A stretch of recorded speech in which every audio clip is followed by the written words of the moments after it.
another halo. Haluin lang natin siya ng haluin hanggang lumabas yung katas ng ampalaya para matanggal yung pagkapait. Yun.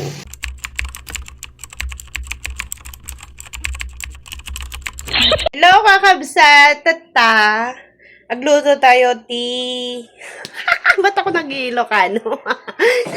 Hindi, magluluto tayo ngayon ng ampalaya.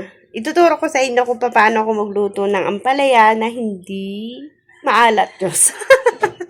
Hindi mapait. Ako kanina, so naisip ko, nga mamahal na nga ng mga bilihin ngayon, ay naisip ko, ito, ampalaya. Ito ay 30 pesos, may kasama ng kamatis. Tapos bumili na rin ako ng tokwa para mamayang panghapunan naman namin to. O, diba? 6 na piraso. O, diba? Sobrang tipid. Ang isa nito ay 25, so 50. Tapos, inantay kong dumating yung nagde-deliver ng itlog. Bumili ako ng isang tray kanina, nasa tindahan na. Tapos, ito, yung mga basag-basag sa kanila ay mabibili mo lang ng 5 piso. So, bumili na ako kasi panghahalo ko nga dito sa ampalaya. And then, ipiprito ko yung iba para dagdag ulam namin dito sa ampalaya. Yan. Kasi ito, mamaya pang hapon. So, let's start cooking da. Hindi, i-ready muna natin yung ating mga lulutuin.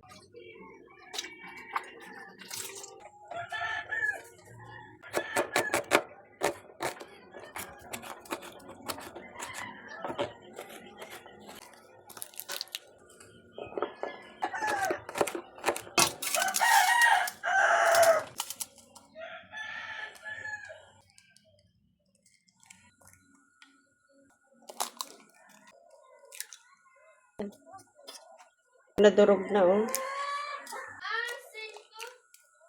Kunti lang.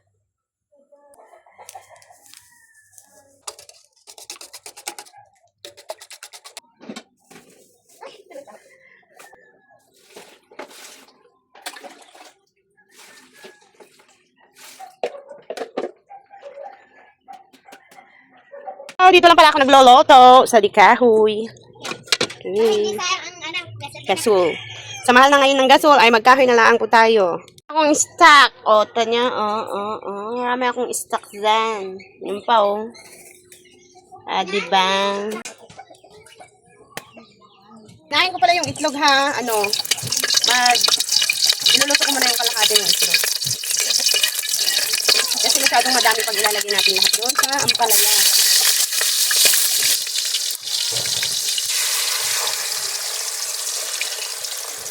Magsitira lang ako, guys, ng para sa ampalaya.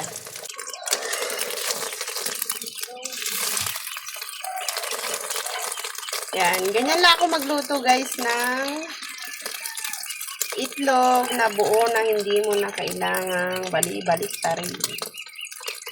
Para hindi siya durog.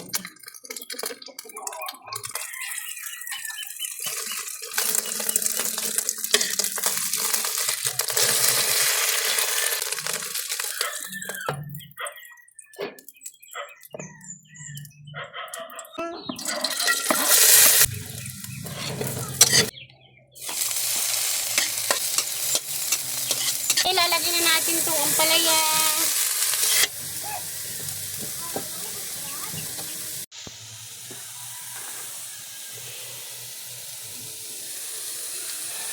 Bechin.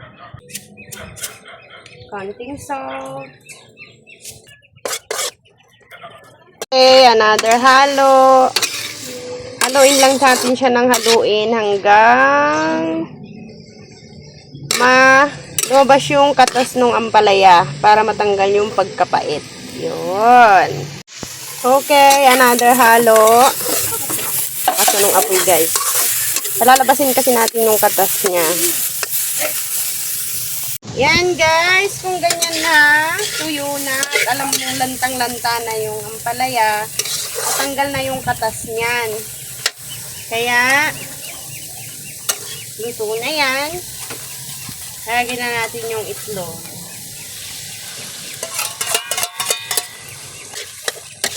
Para malagyan lahat ng itlog yung ampalaya. Yan natin i-mix. Agad.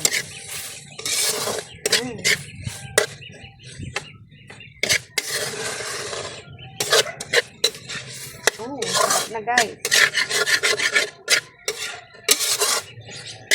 Tapos pag ganyan kasi, pag medyo basa-basa pa, tinatanggal ko na siya sa apoy.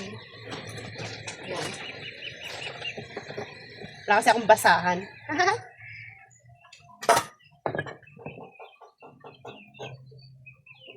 na. Ang ating palaya. Mainit. Wow, yummy. So, let's eat na, guys. Okay, guys. Ito na yung ating niluto. Ito na yun. Tikman natin.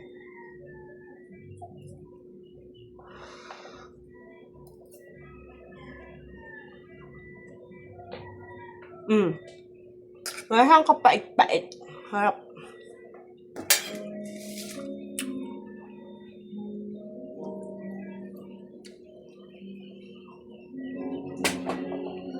Wait lang.